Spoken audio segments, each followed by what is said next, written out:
ఈ AP high court jobs results గురించి అడుగుతున్నారు. ప్లస్ ఈ సెలక్షన్ లిస్ట్‌లో పేర్లుంటాయి గదా! అవి ఈ కట్ ఆఫ్ మార్కులు బేస్ చేసుకొని ఉంటదా? లేపోతే వేరే ఏమన్నా బేస్ చేసుకొని వీళ్ళు ఇస్తారా అని జెప్పేసి అడుగుతా ఉన్నారనమాట. సో, దాని గురించి చెప్పదలిచాను. ముందుగా అయితే ఇంతవరకు ఛానెల్ సబ్స్క్రైబ్ చేసుకోండి. సబ్స్క్రైబ్ చేసుకొని వీడియో లైక్ చేసి షేర్ చేయండి. ఇక ఈ వీడియోకి ఒక హైప్ ఇవ్వండి. ఇక టాపిక్‌లో వెళితే ఏంటంటే చాలామంది అడిగేది. ముందైతే ఈ రిజల్ట్స్ సంబంధించింది. ఈ సెలక్షన్ లిస్ట్ ఏదైతే ఉందో అక్టోబరు 20వ తారీఖు లోపు వస్తాయని జెప్పేసి చెప్తా ఉన్నారండి.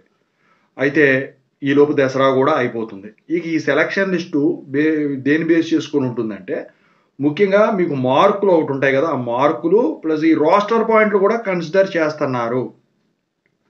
రోస్టర్ పాయింట్లు గూడా దాన్ని కన్సిడర్ చేస్తున్నారు. సో, రోస్టర్ పాయింట్లు ప్రకారం నార్మలైజేషన్ విధానం ప్రకారం ఈ హారిజాంటల్, వెర్టికల్ రిజర్వేషన్ ప్రకారం కట్ ఆఫ్ మార్క్స్ ప్రకారం వీటన్నిటిని కలిపి ఈ డిస్ట్రిక్ట్ హైకోర్ట్ జాబ్స్ సంబంధించిన సెలక్షన్ లిస్ట్ అనేది రిలీజ్ అవుతది.